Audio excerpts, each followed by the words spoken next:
friends. So I have a treat for us today. This is something that's making me smile already. The Golden Age of Piracy is it's a part of history that is freaking cool. I mean, I don't know how else to iterate my fascination or my excitement around pirates.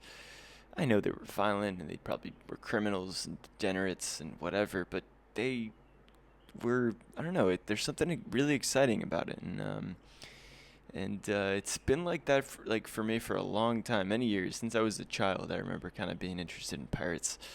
Um, uh, yeah, maybe it's Pirates of the Caribbean as a young kid. Maybe that was the starting point for it. I don't know, but it is what it is. So let's try to answer our who, what, where, why, and when for this golden age of piracy. So it was a period between 1650 and 1730. So let me pull out my map. Golden Age of Piracy, right here. So it's happening during what is the 1650s, and it's basically a century, 1650 to 1730s.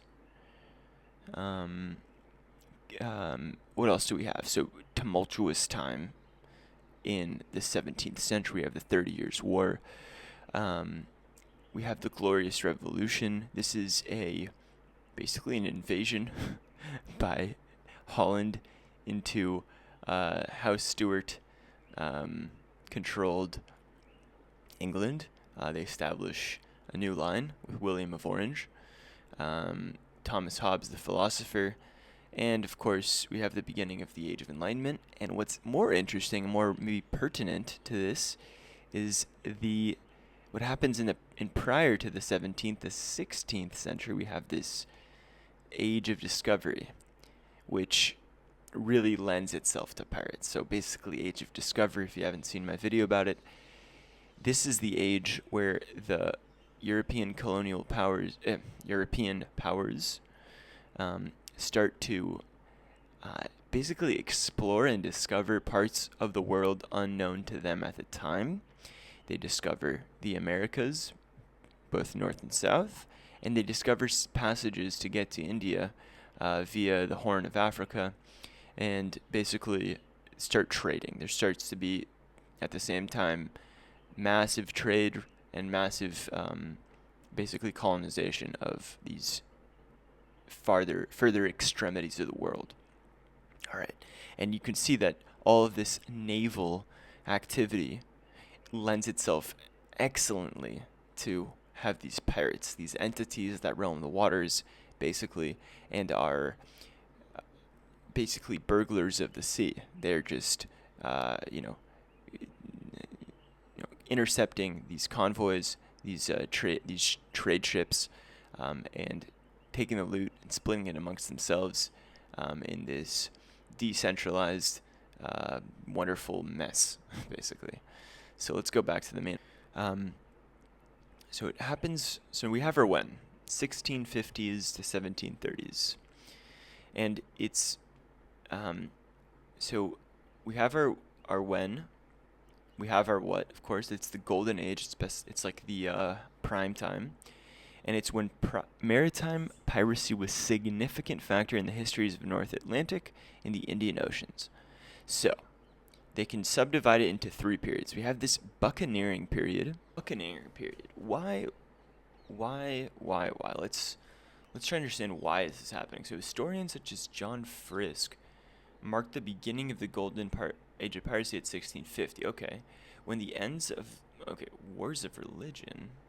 Okay, historians such as John Frisk marked the beginning of the golden age of piracy at around 1650, when the ends of wars of religion allowed European countries to resume the development of their colonial empires. So they're not occupied with killing each other, so they can start developing their colonial empires, and this has the seaborne trade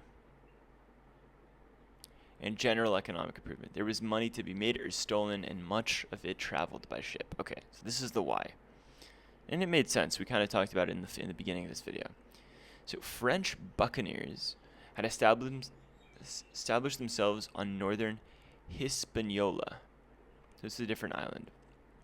As early as 1625, but lived first, but lived at first mostly as hunters of pigs and cattle rather than robbers.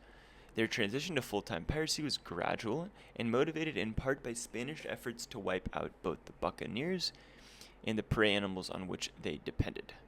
The buccaneers' migration from Hispaniola's mainland to more defendable offshore island of Tortuga limited their resources and accelerated their piratical rates.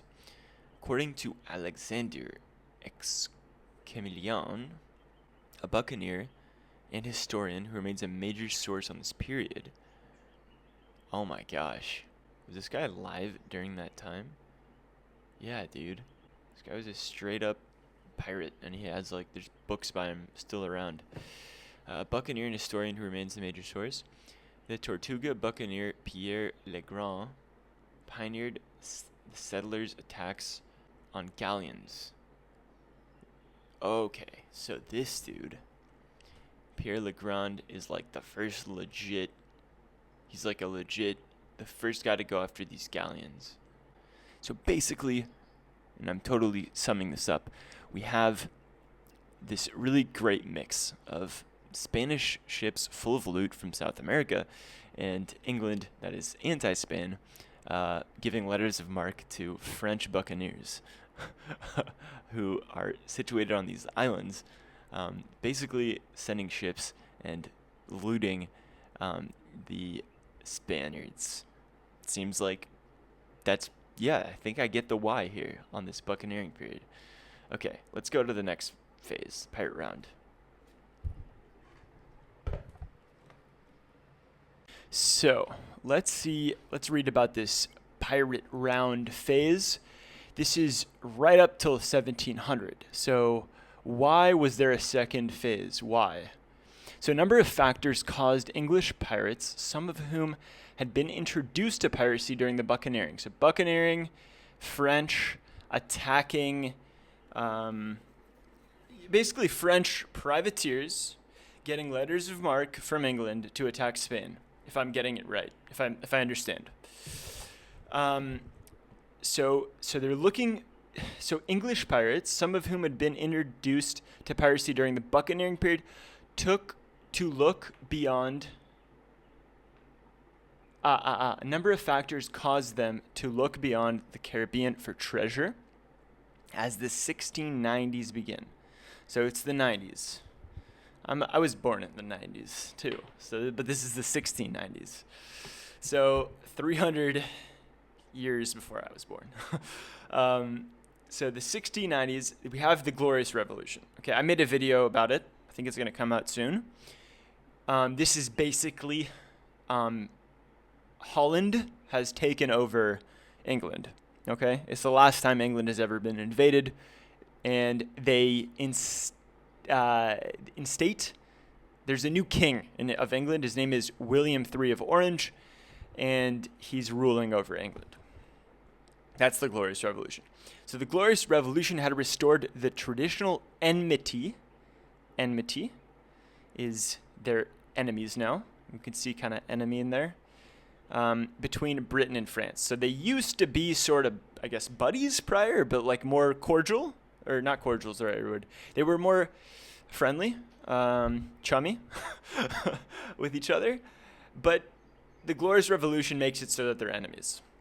And also, the chumminess between England and France will make sense why, would explain rather, why England is giving letters of marque to Frenchmen. Okay?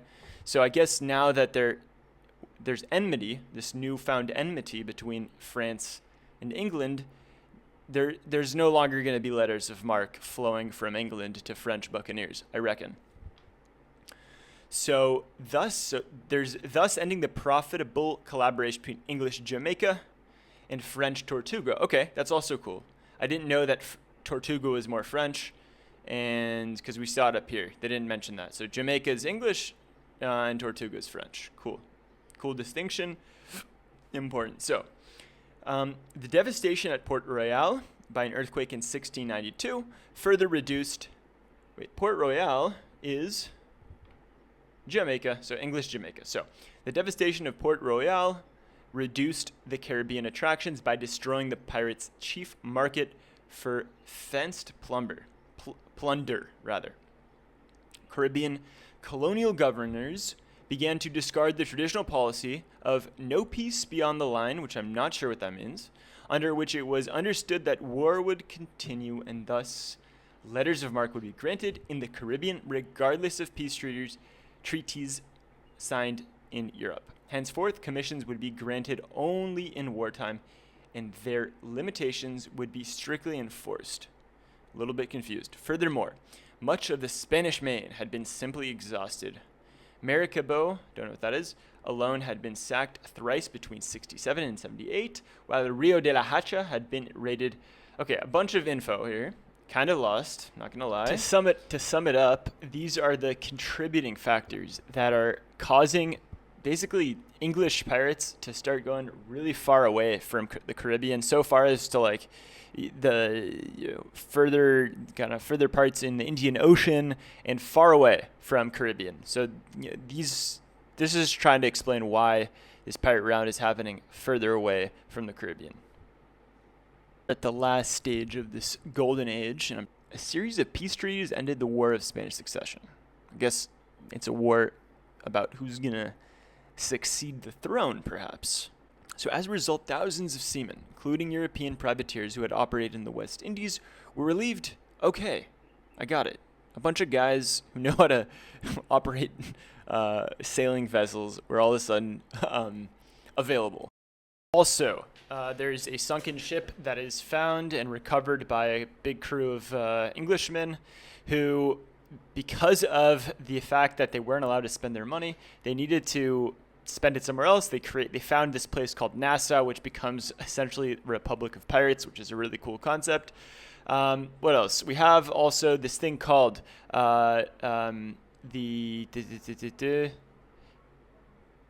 also have the fact that a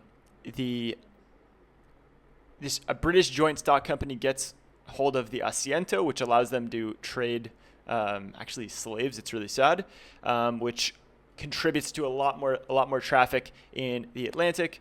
Ergo, there are more stuff to pirate for pirates, as well as triangular trade is booming. So there's a lot of commerce. A lot of people are available for pirating because of the end of the War of Spanish Succession, and also this cool kind of appearance of a brief but epic Republic of Pirates.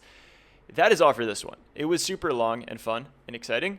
I learned a lot, but I'm done now. If you guys are fans, please subscribe to the channel or comment or answer my questions or any stuff. Just make sure you guys seem like humans and not AI agents, because there's a lot of them on YouTube.